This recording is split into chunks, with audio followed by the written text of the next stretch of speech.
khotbah malam hari ini adalah Tuhan adalah gembalaku. Ya, yang sering disalahpahami oleh banyak orang Kristen. Banyak yang berpikir Tuhan adalah gembalaku untuk memberi kemakmuran, untuk memberi kelimpahan. Tidak salah dengan hidup berkelimpahan jika memang itu bagian kita. Tetapi bukan berarti sebagai orang Kristen pasti dilimpahi. Tidak seperti itu. Namun bukan berarti orang Kristen yang tidak dilimpahi tidak digembalakan. Nah, gitu ya. Kita akan memperdalam apa maksud Tuhan adalah gembalaku. Di dalam perjanjian lama Bapak Ibu ada 3 kitab yang disebut Injili atau berkarakter Injil. 3 kitab berkarakteristik kabar baik, yaitu Mazmur, Yesaya, dan Yeremia. Kitab-kitab ini lebih tidak materialis dari antara kitab-kitab perjanjian lama yang lain. Ya, kitab-kitab ini memiliki ciri-ciri spiritualis daripada kitab perjanjian lama yang umumnya menekankan berkat materi. Banyak orang salah paham dengan memaknai kalimat-kalimat perjanjian lama secara materialis. Ya. Itu sebabnya banyak orang Kristen yang materialis. Kenapa? Ya karena dalam pikirannya banyak ayat-ayat yang berpikir materialis. Kita harus hati-hati Bapak Ibu. Tidak semua ya perjanjian baru sifatnya pasti spiritualis, tidak materialis sama sekali. Itu sudah terbukti, tetapi di perjanjian lama tidak materialis sama sekali juga, gitu ya. Di perjanjian lama ada kitab-kitab yang menekankan spiritualis atau sisi rohani. Ya. Misalnya Mazmur 23. Kita akan baca ya. Mazmur 23 ayat 1 sampai 6, silahkan.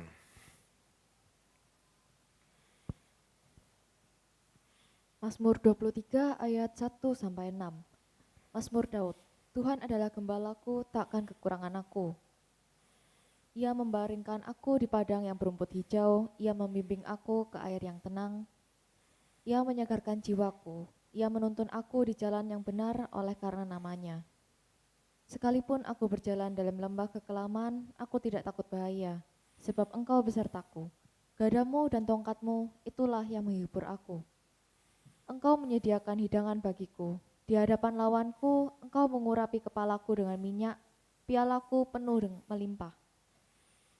Kebajikan dan kemurahan belaka akan mengikuti aku seumur hidupku dan aku akan diam dalam rumah Tuhan sepanjang masa. Baik Bapak Ibu. Bapak Ibu,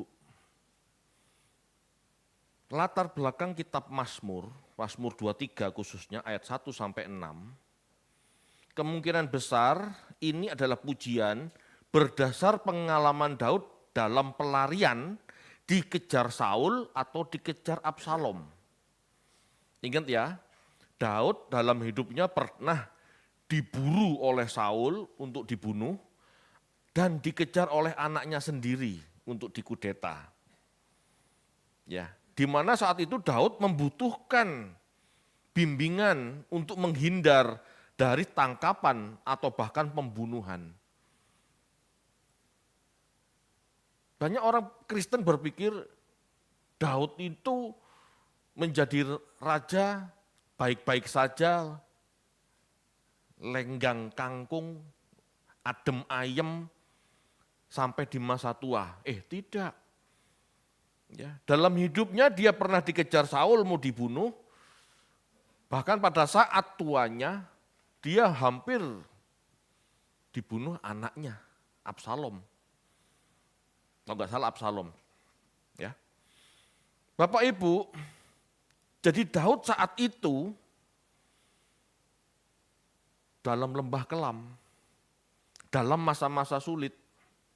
Meskipun dia seorang raja, dia gak mau membunuh anaknya sendiri. Dia gak mau membunuh Saul, raja yang diurapi. Dia tahu persis, ya, kalau kita menyentuh seorang yang diurapi Tuhan, wah itu celaka. Ya ayat ini ayat yang jangan kau usik hamba yang diurapi Tuhan. Sering dipakai hamba-hamba Tuhan untuk khotbah, padahal belum tentu dia diurapi Tuhan. Ya, tidak semua pendeta yang ngaku hamba Tuhan, pendeta itu diurapi Tuhan, tidak. Ayat itu tidak berlaku otomatis kepada hamba Tuhan, tidak. Tetapi jika memang kita menyentuh atau mengganggu orang yang benar-benar diurapi, itu jadi masalah. Masalahnya kita kan tidak tahu ini diurapi apa tidak. Kan gitu, makanya hati-hati. Ya. Sekali lagi ayat itu tidak berlaku otomatis kepada pendeta. Tetapi jika kita mengganggu pekerjaan Tuhan yang dipikul seorang hamba Tuhan yang memang diurapi, itu berbahaya.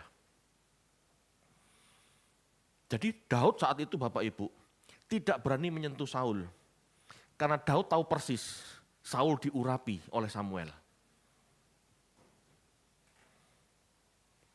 Bapak Ibu bingung Daud.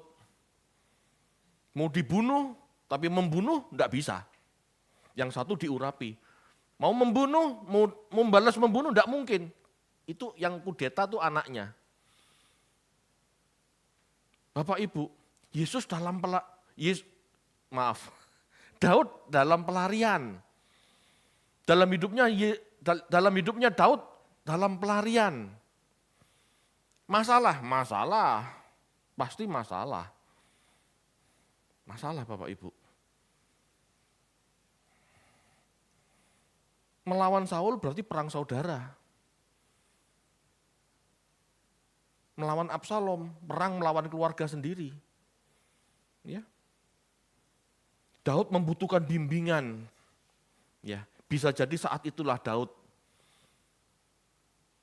Tuhan adalah gembalaku. Bisa jadi saat itu ya, Daud memujikan. Ya. Daud yang lolos dari tangkapan atau pembunuhan itu memuji Tuhan. Tuhan adalah gembalaku. Daud bisa lolos karena bimbingan Tuhan. Saat itulah Daud memuji. Kita akan bahas apa aplikatifnya buat kita. Bapak Ibu, dalam tradisi Timur Tengah kuno, dewa sebuah bangsa dianggap gembala bangsa tersebut. Ya. Tuhan gembala. Tuhan adalah gembalaku. Itu sebetulnya itu sebetulnya bukan hanya ada di Mazmur Bapak Ibu. Di semua sastra Timur Tengah kuno seringkali mengatakan dewanya adalah gembala. Itu bahasa sastra yang umum. Ya, dalam tradisi Timur Tengah kuno sebuah bangsa dianggap, dalam tradisi Timur Tengah kuno dewa sebuah bangsa dianggap gembala bangsa tersebut. Misalnya Marduk, itu dianggap gembala masyarakat Mesopotamia. Gitu ya. Kalau Israel siapa? Yahweh. Yahweh, dewa Israel adalah gembala Israel. Gitu. Biasanya seorang raja, sebuah bangsa memegang tongkat gembala. Ya, kalau Anda lihat-lihat di film Fir'aun gitu misalnya, kebanyakan raja bawa tongkat. Itu artinya simbol otoritas dari dewa untuk memimpin bangsanya. Gitu. Makanya raja-raja itu dianggap anak dewa. Daud dianggap anak dewa. Daud dianggap diadopsi oleh Yahweh. Itu, ya. Bisa jadi Mazmur 23 ini adalah refleksi dari seorang Daud yang pernah jadi gembala. Di mana gembala melindungi domba-dombanya dari singa dan beruang. Ingat ya.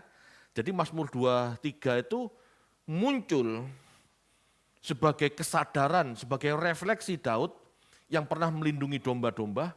Demikianlah dia digembalakan oleh Yahweh, terhindar dari Saul dan Absalom. Jadi Mazmur 23 itu bicara tentang itu. Bapak Ibu, kalau melihat penjelasan ini, jelas konteks di kisah Mazmur 23 ini jauh dari masalah materialis. Mazmur 23 bukan tentang pemenuhan kebutuhan jasmani, tetapi keselamatan Daud dari bahaya. Amin. Kita akan perhatikan nanti kalimat per kalimat dan kita kenakan, bisa enggak? Karena kita kan sedang tidak dikejar-kejar siapapun untuk dibunuh kan. Makanya harus hati-hati. Bagi kita di zaman modern yang tidak sedang dalam ancaman pembunuhan siapapun, tetapi ada ancaman, yaitu binasa kekal dari karakter dosa kita sendiri.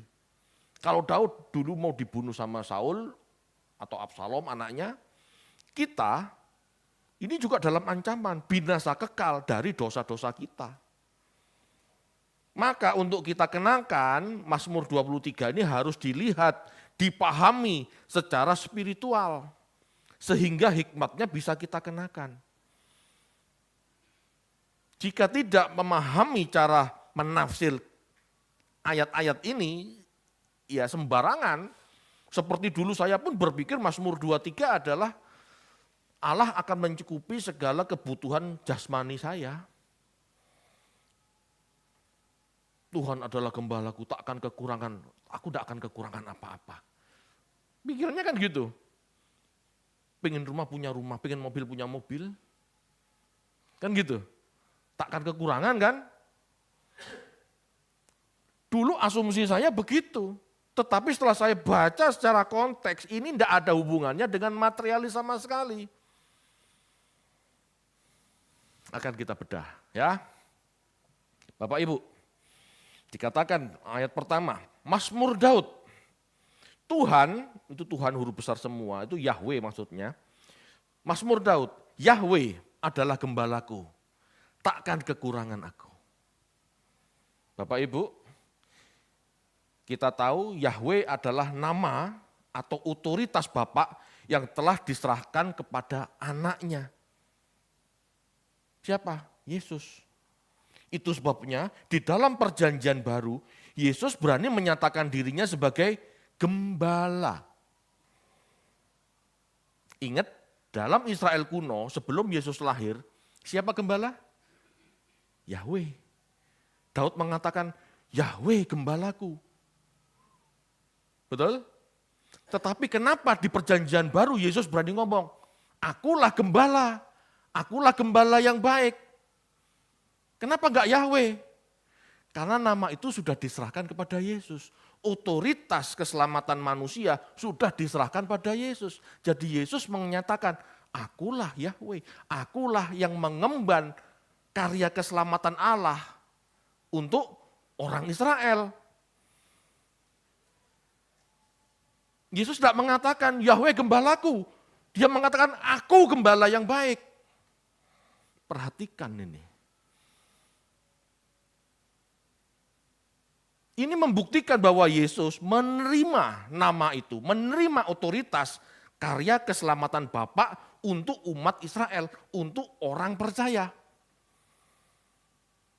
Ya, sehingga pada saat kita kenakan seharusnya kita berkata, Tuhan adalah gembalaku, itu berarti Yesus adalah gembalaku. Itu tidak salah. Yohanes 10 ayat 11, ayo dibaca yuk.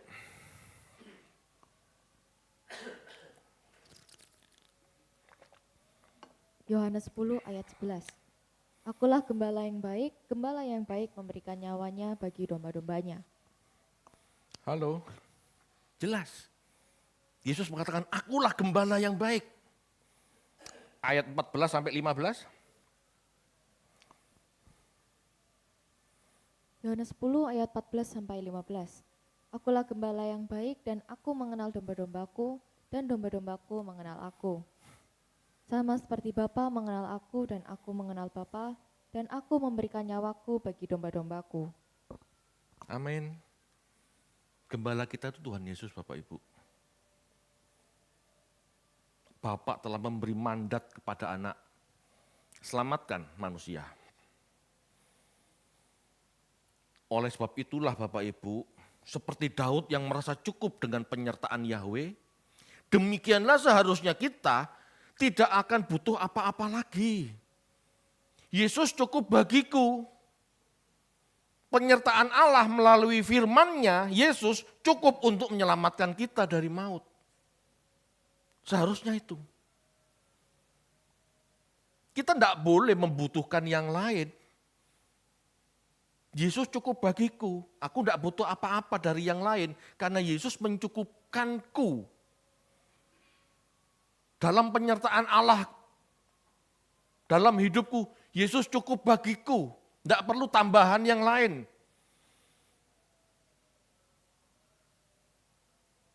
Ya, tidak perlu tambahan yang lain untuk menyelamatkan kita dari maut. Yesus cukup. Ajarannya, keteladanannya, dan salibnya cukup menyelamatkan kita. Jangan aneh-aneh dengan mengadopsi yang lain. Dalam tanda kutip dewa-dewa lain, pesugihan. Halo. Seperti itu maksudnya.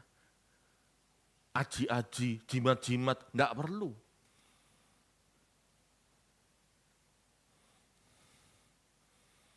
Berikutnya, ia membaringkan aku di padang yang berumput hijau. Ia membimbing aku ke air yang tenang.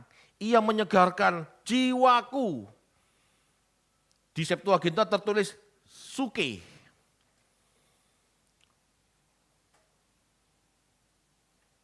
Di Mazmur Masoret ditulis nefes. Nefes, nishmah kayim, nefes, itu kesadaran. Rumput hijau dan air bicara tentang makanan rohani. Itu kan bicara tentang makanan ya. Bagi domba, rumput hijau dan air adalah makanan. Tetapi harus dipahami ini sebagai makanan rohani. Karena Daud mengatakan, ia menyegarkan jiwaku, bukan perutku. Daud menyatakan jiwanya yang disegarkan, bukan perutnya.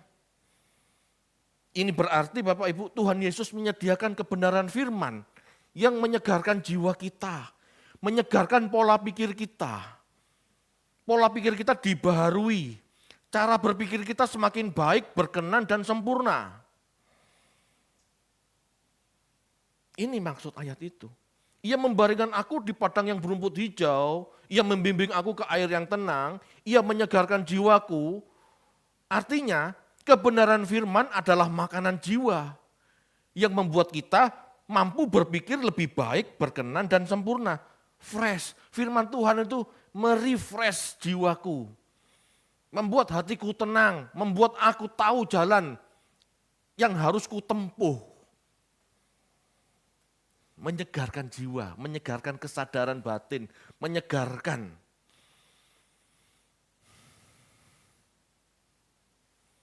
Itu yang dianggap cukup oleh Daud. Itu yang dianggap cukup. Ya, seharusnya kita demikian.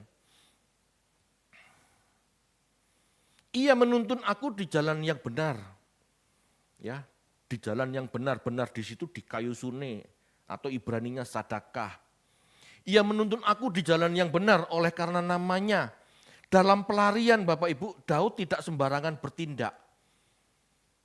Tuhan yang menuntunnya sehingga bertindak dengan tepat.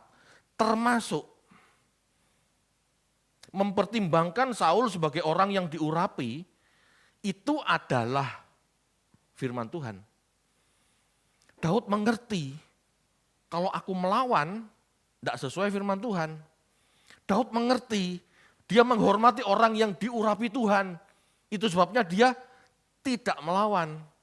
Meskipun orang yang diurapi ini sedang dalam posisi bersalah sebetulnya kan. Firman Tuhan yang dipahami Daud tidak membuat dia gegabah dengan membunuh Saul. Tidak. Aku bisa lakukan. Aku potong jumbai jubahnya. Aku bisa membunuh dia, tapi aku tidak mau membunuh. Cukup bagiku untuk memberitahu kepada Saul, Tuanku, Aku mampu membunuhmu sebetulnya, tapi tidak aku lakukan. Nah, Bapak Ibu, inilah hikmat yang diberikan Tuhan sehingga Daud bisa lolos dari kejaran Saul. Dengan Saul tahu bahwa sebetulnya Daud bisa membunuh Saul, ya. Dengan Saul tahu bahwa Daud bisa membunuh dirinya, dia mundur. Dia enggak meneruskan pengejaran. Ada jalan keluar. Saat kita kepepet, ada jalan keluar. Kenapa? Karena Daud mengerti firman Tuhan. Dia punya hikmat untuk melakukan dengan tepat.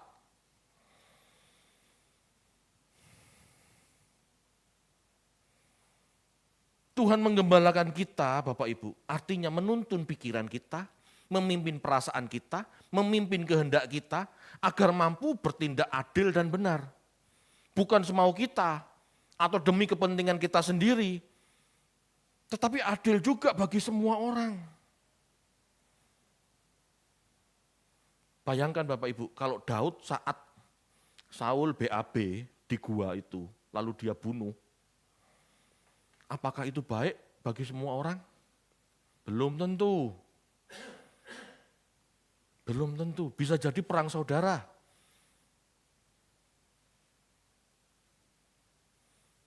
Tetapi dengan melakukan yang tepat, itu membuat Saul mundur dari rencana membunuh Daud. Meskipun untuk sementara. Daud tidak gegabah dengan memaksakan emosinya. Nah, kesempatanku ini tak bunuh dari belakang. Enggak. Sebetulnya bisa enggak? Bisa. Orang lagi BAP mau ngapain? Dia enggak bisa ngapa-ngapain kan orang lagi BAP. Lagi ngeden gini, celep. Selesai. Selesai itu urusan. Urusannya Daud, tetapi yang lain. Halo, bisa dipahami ya? Kerajaan itu bisa terkoyak gara-gara Daud main belakang. Tetapi Daud yang penuh dengan firman, mengerti firman Tuhan, dia punya hikmat untuk tidak melakukan itu. Memimpin ke air tenang itu seperti itu. Tuhan adalah gembalaku, takkan kekurangan aku. Takkan kekurangan apa? Takkan kekurangan firman, takkan kekurangan hikmat untuk melalui hari-hari dengan tepat.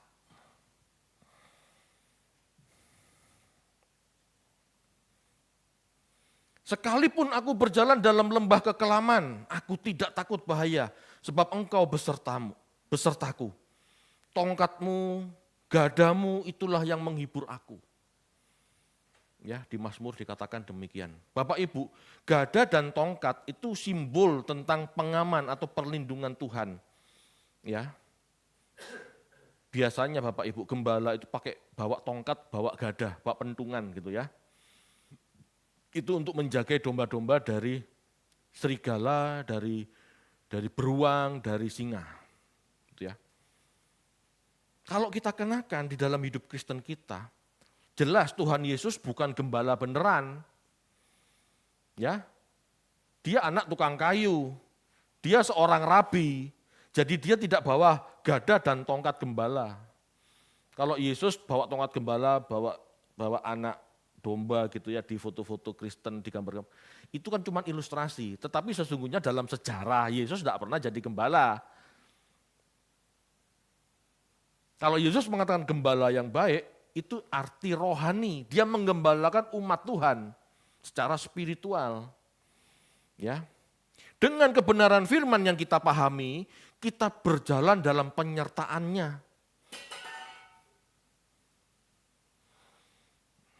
Bapak Ibu, dengan kebenaran firman yang Yesus ajarkan, kita berjalan dengan penyertaannya dalam setiap tantangan kehidupan. Seperti gembala menjaga domba dengan gada dan tongkat, demikian Tuhan, ya, demikian Tuhan Yesus dengan firman-Nya menjagai sikap hidup kita dalam menjalani hari-hari yang penuh tantangan dari kesalahan bertindak. Bapak Ibu, jadi tongkat dan gada Tuhan itu adalah firman Tuhan. Kalau orang tidak ngerti firman Tuhan dan langkah hidupnya selalu salah, ya dia nggak dalam penyertaan Tuhan, karena dia nggak ngerti apa-apa. Tongkat dan gada Tuhan, dulu saya berpikir pada saat saya mau melangkah, gitu ya, pada saat saya mau salah melangkah, Tuhan dari sorga dengan tongkatnya, ini, ngiri, rodok ngiri. Kalau nganan didik kon kecemplung, rodok ngiri. Mistis pola pikirnya. Tetapi setelah saya mengetahui kebenaran firman, tongkat gada Tuhan itu adalah firman Tuhan yang saya pahami. Sehingga dalam melangkah, saya tidak ke kiri maupun ke kanan karena saya tahu firman Tuhan tidak menyuruh saya ke kiri maupun ke kanan. Tongkat gada Tuhan itu simbol firman yang menjaga kita tidak terpeleset, menjaga kita tidak jatuh ke pinggir jurang. Jadi firman itu yang menjagai kita. Dengan taat dengan firman, dengan mengerti firman, kita punya hikmat sehingga kita tidak salah jalan. Itu yang menjagai kita. Jadi bukan mistis Bapak Ibu, seolah-olah Tuhan, wah ini David mau jatuh gini. Tiba-tiba Tuhan gitu. Halo, tidak bisa begitu. Enggak. Tongkat gada Tuhan pada saat saya mepet gini, saya diingatkan Roh Kudus, firman yang benar, dan itu menjadi dasar hikmat saya. Tidak David, tidak begitu, caranya enggak seperti itu. Ayo ampuni, ayo relakan, jangan gegabah. Saya lolos dari maut karena saya tidak gegabah. Itu tongkat gada Tuhan. Jadi Tuhan melindungi kita tidak mistis Bapak Ibu. Seolah-olah Tuhan terbang dari sorga menjagai anaknya yang mau tubrukan. Gitu. Ya enggak begitu. Kalau kamu anak Tuhan, kamu tahu enggak boleh kebut-kebutan, ya jangan ngebut. Halo? Ngerti enggak maksudnya? Pada saat kita ngebut, kepingin cepat, Tuhan ingatkan melalui rema. Ngapain sih kebut-kebutan? Apakah kalau kamu ngebut menambah kekekalan?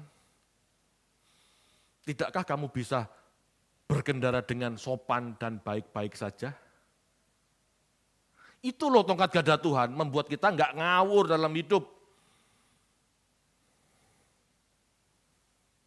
Dan itu berlaku dalam segala hal Bapak Ibu.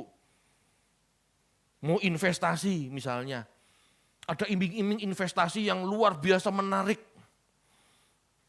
Lalu Tuhan ingatkan, jangan serakah. Ayo jangan serakah. Enggak salah investasi tapi jangan serakah. Nanti kamu kedeluduk. Ngerti ya kedeluduk? Jangan serakah, jangan investasi sembarangan, nanti kamu rugi banyak. Itu bisa saja Tuhan ingatkan. Jadi cara Tuhan melindungi kita dengan tongkat dan gadanya, ya Roh Kudus mengingatkan kita dengan rema. Bukan Allah di surga membuat orang yang mau menipu dengan investasinya itu lalu tiba-tiba terbakar, terkutuk, tabrakan, ya enggak juga seperti itu. Kan Allah juga menghendaki dia itu selamat. Mendapat kesempatan bertobat. Ingat ya, firman Tuhan selalu menghendaki setiap orang selamat. Tidak salah satu binasa, tidak.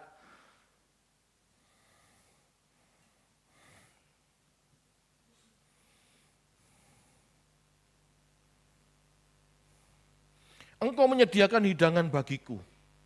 Di hadapan lawanku engkau mengurapi kepalaku dengan minyak. Pialaku penuh melimpah. Bapak Ibu, Daud dalam pelariannya dikejar Saul tidak kelaparan. Meskipun biasanya seseorang dalam pelarian atau buronan pemerintah gitu ya, tidak mendapat apa yang menjadi kebutuhannya. Tapi Daud terpelihara Bapak Ibu. Daud tidak kelaparan, kebutuhannya Tuhan sediakan. Yang pasti tidak mewah karena dalam pelarian nggak mungkin itu, ya. Tetapi Tuhan tidak akan tinggalkan orang yang mengerti firman dan melangkah sesuai firman Tuhan, pasti ada pertolongan. Makanan di sini berbicara tentang kebutuhan pokok jasmani. Nah, kalau kita kenakan dalam konteks perjanjian baru, bagi jiwa kita, firmanlah yang pokok dan yang utama. Daud dalam pelariannya dicukupi makanan pokok, makanan, kebutuhan gitu ya. Tapi kalau kita ambil dalam konteks perjanjian baru, firmanlah yang utama, yang pokok bagi jiwa kita. Demikian pula minyak adalah simbol Roh Kudus. Maksudnya apa? Ya, kalau Daud disediakan hidangan oleh Allah dalam pelariannya, demikianlah kita dalam perjalanan kita yang penuh tantangan, Tuhan akan sediakan yang utama dalam hidup rohani, firman Tuhan, hikmat, Roh Kudus, simbolnya rema. Kita akan dicukupi Bapak Ibu dengan berbagai macam hikmat supaya kita dapat melalui apa yang kita alami. Tuhan gak akan biarkan kita kelaparan. Tuhan gak akan biarkan jiwa kita kelaparan tanpa tuntunan, gak akan. Selama kita mau mendekat pada Tuhan, mengasihi Tuhan, mau belajar firman, Tuhan akan sertai. Roh Kudus akan ingatkan, inilah makanan jiwa kita. Ya, harus dipahami spiritual Bapak Ibu. Selanjutnya, Tuhan tidak mungkin mempermalukan kita di hadapan orang yang tidak menyukai kita. Ya, banyak orang yang tidak suka sama kita karena kita Kristen, mungkin dianggap nyeleneh gitu ya. Tuhan gak akan permalukan selama kita berpegang padanya, kita melakukan sesuai firman Tuhan, Tuhan gak akan permalukan. Tuhan akan mengimpartasi rohnya agar kita tahu apa yang harus kita perbuat. Tuhan akan memberi kita hikmat dalam hidup yang penuh tantangan. Gak dibiarkan jalan sendiri. Kebajikan dan kemurahan belaka akan mengikuti aku seumur hidupku dan aku akan diam dalam rumah Tuhan sepanjang masa. Meskipun dalam pelarian Bapak Ibu dikejar Saul atau Absalom hendak dibunuh, Daud bisa lolos dan tidak mengalami hal yang memalukan sebab banyak pertolongan dari Tuhan. Bagi kita dengan hikmat yang Tuhan beri, dengan rema yang kita dengar dalam doa-doa kita, kita akan hidup dengan kebaikan dan belas kasihan seumur hidup. Hidup dalam hadirat Tuhan, hidup dalam pemerintahan Tuhan sepanjang masa, pasti ada pertolongan buat jiwa kita. Hidup dalam Tuhan berarti hidup merenungkan firman kan? Dalam hidup merenungkan firman, kita pasti banyak mendapat rema, kita pasti banyak mendapatkan hikmat, supaya kita tidak salah jalan, supaya kita tertolong. Bapak Ibu, hidup dalam hadirat Tuhan, hidup dalam pemerintahan Tuhan itu sama dengan hidup di rumah Tuhan. Hidup di rumah Tuhan, hidup di istana raja, itu hidup dalam pemerintahan raja maksudnya. Hidup dalam hadirat Tuhan, dalam pemerintahan Tuhan, keselamatan akan dapat kita capai. Kenapa? Ya kita ngikut maunya Tuhan.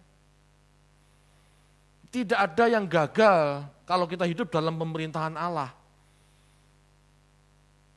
Bapak Ibu, itu Mazmur 23 ayat 1 sampai 6 itu. Bicara tentang keselamatan. Kalau Daud saat itu keselamatan jiwa ya, karena keselamatan nyawanya karena diuber-uber sama Saul atau Absalom. Tapi bagi kita sekarang, kita akan juga lolos dari kejaran dosa. Kita lolos dari perangkap dosa. Kita lolos dari perangkap hidup yang jahat, yang membuat kita celaka. Tuhan gembalaku, takkan kekurangan aku. Kenapa? Tuhan yang mencukupi aku dengan segala hikmat-Nya. Sehingga aku dalam hidup ini bisa mencapai keselamatan, bisa kembali ke rumah Bapa, tidak binasa. Itu maksudnya. Bapak Ibu, Seperti Daud begitu yakin akan pimpinan Yahweh, demikian juga seharusnya kita yakin akan pimpinan Tuhan Yesus dengan ajaran dan keteladanannya. Jika mau dikalimatkan secara sederhana atau kalimat sehari-hari, sebetulnya Mazmur 23 ini berbunyi demikian. Tuhan adalah gembalaku, aku tak akan kekurangan hikmat. Pasti ada arahan dan jalan keluar. Tenang saja jiwaku, Tuhan cukup bagiku. Setiap masalah yang ada, Tuhan pasti tolong. Tuhan pasti pimpin menemukan jalan keluar. Tuhan pasti kasih hikmat supaya aku bisa melaluinya. Amin. Sebetulnya itu Bapak Ibu. Inilah yang dimaksud Tuhan menetapkan langkah orang yang berkenan kepadanya. Ingat kalimat itu? Mazmur 37 ayat 23. Silakan. Mazmur 37 ayat 23. Tuhan menetapkan langkah-langkah orang yang hidupnya berkenan kepadanya. Ya. Tuhan menetapkan langkah-langkah orang yang berkenan kepadanya. Ini bukan dipredestinasi atau ditakdirkan. Munculkan ayat itu. Tuhan menetapkan langkah-langkah orang yang hidup berkenan kepadanya. Kenapa orang yang hidupnya berkenan langkah-langkahnya ditetapkan, dikatakan ditetapkan? Karena dia mengerti firman Tuhan. Karena dia punya, karena orang benar memiliki hikmat mengerti firman Tuhan. Sehingga langkah-langkahnya sesuai firman Tuhan, inilah yang disebut penetapan. Tuhan menetapkan langkah-langkah hidup orang benar. Orang benar Bapak Ibu tidak akan membunuh sesamanya. Dia ngerti firman, dia tidak akan membunuh sesamanya. Halo. Ini yang disebut Tuhan menetapkan. Tuhan menetapkan dengan apa? Dengan firman, ada batas, jangan membunuh. Betul? Kalau dia tidak membunuh, dia langkahnya berarti ditetapkan Tuhan. Jadi bukan takdir loh maksudnya. Dia mengerti firman, dia punya hikmat, sehingga dalam hidupnya dia enggak menyakiti sesama, dia enggak membunuh musuhnya, dia berjalan dengan jalan-jalan kebaikan. Itulah disebut orang benar. Jadi enggak ada yang mistis Bapak Ibu. Pakai itu firman. Menjadi pagar buat jalan-jalan kita ke depan. Kalau kita mengikuti firman, apa yang Tuhan tetapkan, apa yang Tuhan ajarkan, kita dalam penetapan oleh Tuhan. Tapi kalau kita melanggar firman, kita keluar dari penetapan Tuhan. Jadi penetapan Tuhan itu di firman.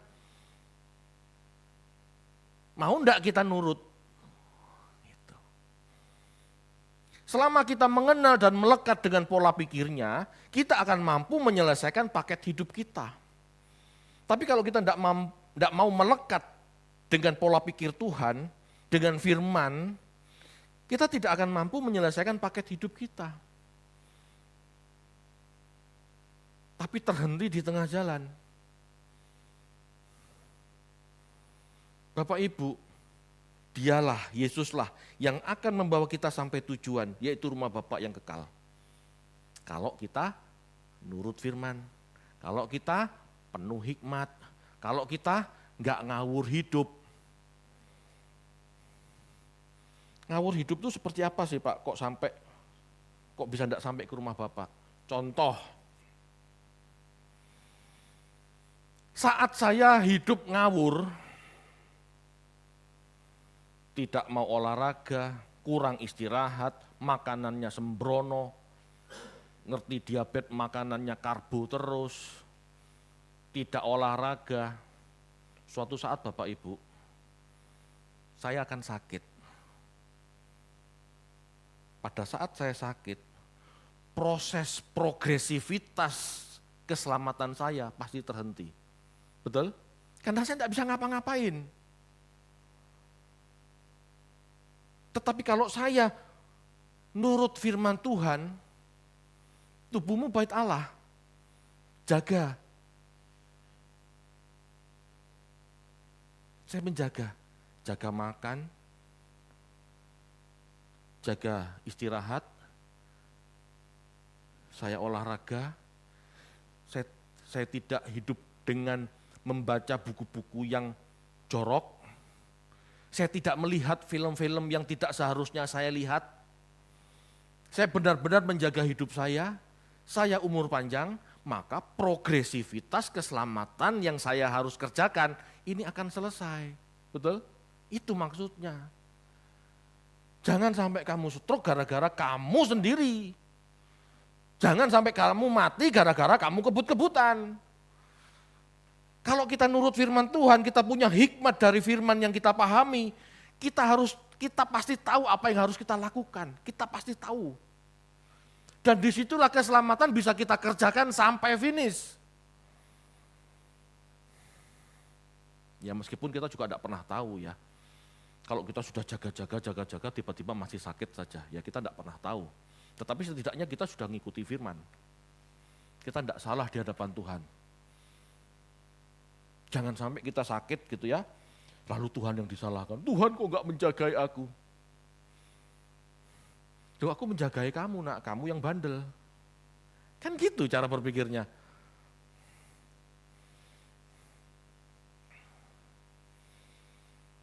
Tuhan adalah gembalaku, tak akan kekurangan hikmat aku. Pasti ada arahan, pasti ada rema, pasti ada hikmat, jalan keluar. Tenanglah hai jiwaku, karena Tuhan menggembalakan aku. Itulah maksudnya. Bapak Ibu, hikmat adalah kebijaksanaan yang mendalam. Hikmat adalah pengertian dan kemampuan menerapkan pengetahuan firman untuk mengambil keputusan yang tepat, memecahkan masalah, serta bertindak benar dalam berbagai situasi kehidupan. Itu hikmat.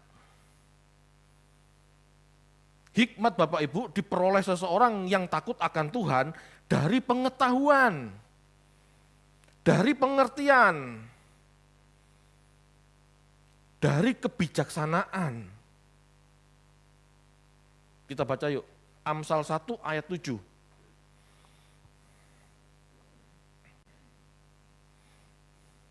Amsal 1 ayat 7. Takut akan Tuhan adalah permulaan pengetahuan, tetapi orang bodoh menghina hikmat dan didikan.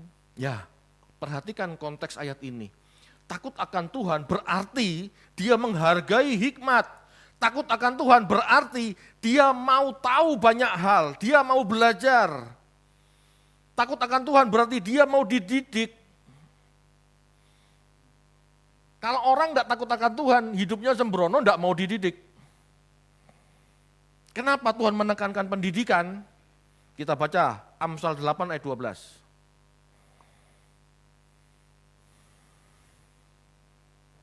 Amsal 8 ayat 12. Aku hikmat tinggal bersama-sama dengan kecerdasan, dan aku mendapat pengetahuan dan kebijaksanaan. Halo, Anda tidak akan pernah berhikmat kalau Anda kurang pengetahuan. Anda tidak akan berhikmat, kita tidak akan berhikmat kalau kita tidak cerdas. Kita tak akan pernah berhikmat, gitu ya. Jika kita tidak mendapatkan pengetahuan. Hikmat itu diperoleh Bapak Ibu jika kita banyak tahu. Punya banyak ilmu. Punya pengertian. Bukan sekedar hafalan, tapi benar-benar mengerti. Semua anak tahu 2 kali 2 sama dengan 4. Tetapi belum tentu semua anak tahu kenapa 2 kali 2 bisa 4. Ngerti enggak cara berpikirnya? Kalau sekedar hafalan 2 kali 2 4, 3 kali 3 9, semua bisa ngafalin toh. Tetapi kok bisa jadi 9? Kok bisa 4 kali 4 16? Jelaskan. Enggak banyak orang ngerti loh. Ya pokoknya begitu Pak. Ngerti enggak maksudnya? Harusnya kan seorang anak bisa menjelaskan 4 kali 4 sama dengan 16, itu artinya ada 4, ditambah 4, ditambah 4, ditambah 4. Gitu. Itu pengertian. Jadi kalau orang kepingin punya hikmat, harus punya pengetahuan, harus punya pengertian, serta kebijaksanaan, yaitu memiliki perbandingan dan pertimbangan. Harusnya bagaimana? Kalau begini, apakah lebih baik dari begini? Itu bijaksana Bapak Ibu. Seseorang yang melekat pada Allah, memahami kebenaran firman-Nya, tidak akan sembarangan dalam menetapkan langkahnya. Dia akan memiliki berbagai macam pengetahuan yang membuat dia mempertimbangkan banyak hal sehingga keputusannya tepat dan matang. Tidak gegabah. Bahkan di saat sulit, dia tahu jalan keluar terbaik karena Allah memberinya hikmat. Bapak Ibu, jika kita memiliki hikmat, semua yang terjadi dalam hidup kita bisa kita lewati. Ini bukan sekedar jargon. Bagaimana kabarnya Bapak Ibu? Bisa dilewati. Itu sekedar jargon Bapak Ibu kalau di rumah kita ngedumel, ngeroweng, ngomel. Bisa dilewati apa lah hari-hari ngomel? Bisa dilewati apa loh kanan kiri golek utangan? Bisa dilewati apa kalau kamu nabrak sana, nabrak sini, bingung sama hidupmu? Kamu tidak ngerti firman Tuhan ngomong apa sehingga kamu nggak berhikmat dalam hidup. Yang nggak perlu berhutang, kamu jadi perlu berhutang. Loh, saya ngomong soal hutang ini bukan orang nggak boleh berhutang ya. Tetapi kan nggak semua hal boleh kamu hutang. Tidak semua hal perlu kamu hutang. Ngerti maksudnya? Kan kita harus punya hikmat. Kalau sudah kemurungsung, kalau sudah tergopoh-gopoh, ngutang demi satu hal, padahal itu sesuatu yang tidak penting, besok nggak bisa bayar, berseru sama Tuhan. Kan bingung, yang tidak berhikmat kamu, yang ngutang kamu, lalu kamu minta pertanggungan jawabku, lalu kamu ngeklaim janjiku, padahal aku tidak pernah janji bayar hutangmu loh. Ngerti tidak maksudnya? Ini karena orang tidak ngerti firman kan, tidak hidup dengan hikmat Tuhan, ya kayak begini. Kalau tidak mau terlilit hutang ya jangan ngutang. Kecuali memang betul-betul penting dan kamu perkarakan, aku bisa bayar. Kan gitu cara berpikirnya.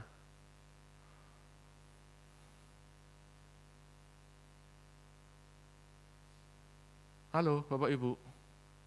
Tuhan ngajarin kita itu hidup bijaksana.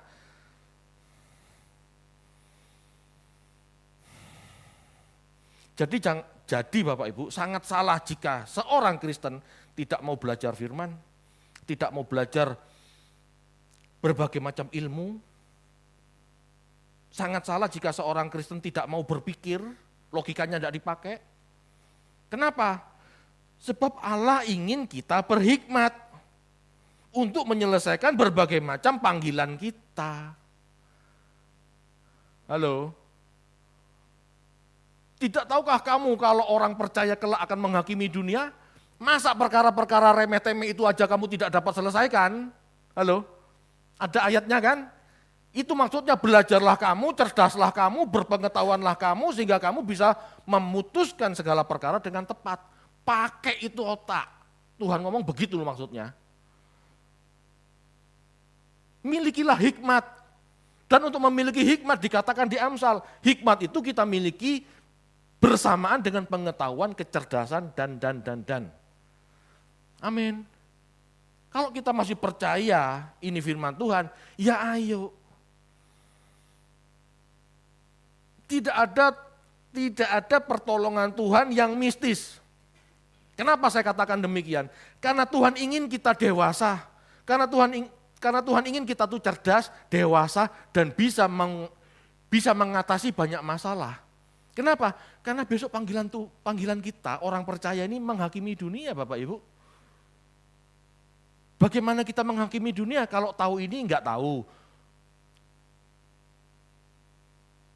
Halo? Bagaimana kita bisa menghakimi dunia kalau ini itu kita enggak tahu? Ini itu salah paham. Pengadilan kita tidak akan pernah adil dan fair. Kenapa? Karena kita bodoh. Ayo belajar. Kalau bisa sekolah, sekolahlah yang baik. Kalau tidak bisa sekolah, otodidaklah, belajar, tetaplah masukkan segala macam ilmu pengetahuan ke dalam otak kita. Panggilan kita akan jadi hakim di dunia kekekalan besok. Lah gimana caranya kita bisa menghakimi dunia? Hikmat tidak punya. Amin Bapak Ibu. Tuhan adalah gembalaku, tak akan kekurangan hikmat aku. Dan segala hal bisa aku lalui. Kenapa? Karena Tuhan memberiku banyak hikmat. Amin. Itu maksudnya. Halo Bapak Ibu, kaget ya dengar khotbah ini. Ya ini kebenaran. Kan kita harus bisa mengaplikasikan apa yang dialami Daud dalam kehidupan rohani kita. Jika tidak, ayat ini tidak bisa dikenakan, karena kita nggak sedang diukur-ukur pemerintah kan. Halo Bapak Ibu, ayo kita berhikmat, supaya kelak dikekalkan, ya supaya kelak di kekekalan kita berfungsi, kita berfaedah. Amin. Kita kan dipanggil jadi alat Tuhan katanya, alat apa? Ngerti aja enggak? Kalau ngerti saja tidak, alat apa? Ayo Bapak Ibu, maksimalkan. Segala yang Tuhan beri maksimalkan. Punya tangan maksimalkan, punya otak maksimalkan. Fasilitas apa yang kita miliki, maksimalkan. Amin. Mari kita berdoa.